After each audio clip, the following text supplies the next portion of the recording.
Welcome to పురాలోకల్. నేను మీ Hema Malini. Big boss షోకి వెళ్ళక ముందే అమర్ దీప్ కు సినిమా అవకాశం వచ్చిందట. బిగ్ బాస్ ఆఫర్ రావడం, ఆ సీజన్ లో చివరి వరకు నిలబడడం, రన్నర్ గా నిలవడం అందరికీ తెలిసిందే. బిగ్ బాస్ షో వల్ల అమర్ దీప్ కు మంచి క్రేజ్ వచ్చింది. ట్రోలింగ్ జరిగినా కూడా ఫేమస్ అయిపోయాడు. ఇక బిగ్ బాస్ నుంచి బయటకు వచ్చిన తర్వాత మొదటి సినిమా కావడంలో మరింత క్రేజ్ ఏర్పడింది.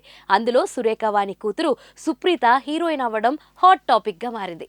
సుప్రీత, అమర్దీప్ లు ఈ మూవీ షూటింగ్ కోసం బాగానే కష్టపడుతున్నారు. ఈ మధ్య జరిగిన షెడ్యూల్, సెట్స్ విషయాలను సుప్రీత తన సోషల్ మీడియాలో పంచుకుంది. ఇక ఇప్పుడు జరుగుతున్న షెడ్యూల్ కి సంబంధించిన అప్డేట్ వచ్చింది. శనివారం నాడు అర్ధరాత్రి దాటినా కూడా షూటింగ్ చేశారట.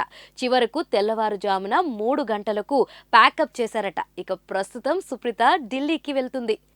సుప్రీతి ప్రస్తుతం లేట్ నైట్ షూట్లను కూడా బాగానే ఎంజాయ్ చేస్తుంది. శనివారం జరిగిన షూట్ లో టేస్టీ తేజ, శుభశ్రీలు వచ్చి సర్ప్రైజ్ ఇచ్చారట.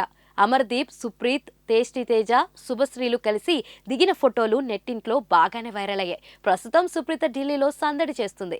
ఐపీఎల్ మ్యాచ్లు చూస్తూ ఎంజాయ్ చేస్తుంది. సురేఖ వాణి కూతురిగా సుప్రీతి ఎంట్రీ ఇస్తున్నా కూడా ఈ మొదటి సినిమాతోనే ఆమె నిరూపించుకోవాల్సి ఉంటుంది. ఈ మూవీ హిట్ అయితేనే సుప్రీతకు నెక్స్ట్ ప్రాజెక్టులు సెట్ అయ్యేందుకు అవకాశాలు ఎక్కువగా ఉంటాయి.